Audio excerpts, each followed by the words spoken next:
بسم اللہ الرحمن الرحیم۔ خلیفہ کا مطلب ہوتا ہے نائب۔ خلیفۃ الرسول کا مطلب رسول کا نائب۔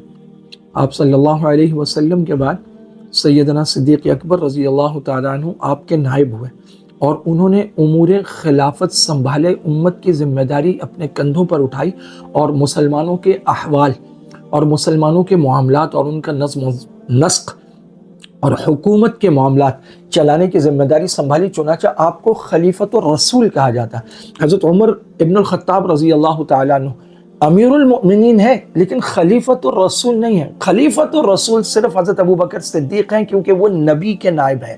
اب حضرت عمر وہ حضرت ابوبکر صدیق کے خلیفہ ہیں، خلیفۃ الصدیق ہیں، خلیفۃ الرسول نہیں ہے۔ خلیفۃ الرسول صرف اور صرف سیدنا صدیق اکبر رضی اللہ تعالیٰ عنہ ہے۔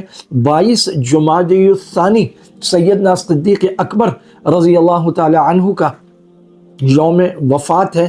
حضرت ابوبکر رضی اللہ تعالیٰ عنہ آپ صلی اللہ علیہ وسلم کے بعد کم و بیش 3.25 سال خلافت کی ذمہ داریاں آپ نے اٹھائیں، اور پھر آپ صلی اللہ علیہ وسلم کی عمر مبارک 63 سال تھی جب آپ کا وصال ہوا۔